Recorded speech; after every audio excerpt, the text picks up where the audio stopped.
Hey, so I'm out here reviewing the Schwalbe Johnny Watts tires as a comparison against the Schwalbe Hurricane. So I've got a Trek Rail 5 here that I've set up, and I was trying to set it up, both as a commuter tire or bike as well as like a light trail bike. And I had put these Schwalbe Hurricanes on there, which is a really great street tire, and it does fine on gravel roads and things.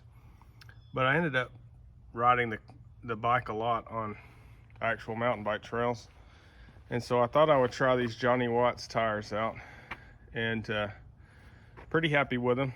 They've got a much more aggressive tread pattern, but there's still quite a lot in the center blocks to keep the rolling resistance down, and I can feel a difference, but it's still pretty low rolling resistance compared to the tires that came on it.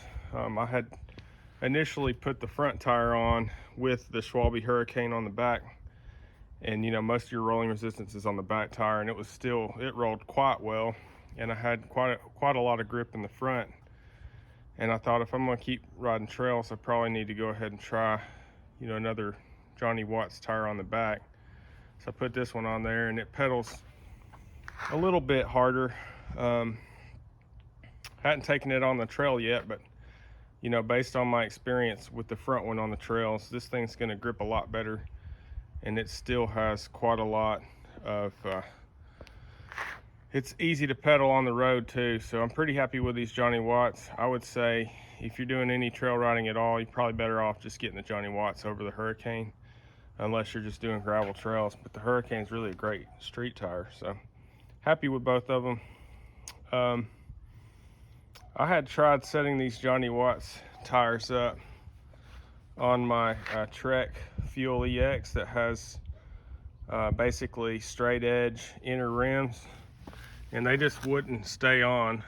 These are Alex 35 rims on the rail, and they have hooks inside, so it really does, it works for them. I've got this tire set up with a tube. I got the back tire set up tubeless. They're not tubeless tires, and they do not do well with tubeless only rims, but if you've got hooks inside the inside of your rim, these will seat fine, and you can set them up tubeless. Obviously safer just to set it up with a tube, but you can feel a difference in how stiff the tire is and the compliance and all when you're riding with the tubeless versus the tube. So do with it what you want, but pretty happy with the setup. I will be converting this one to a tubeless as well.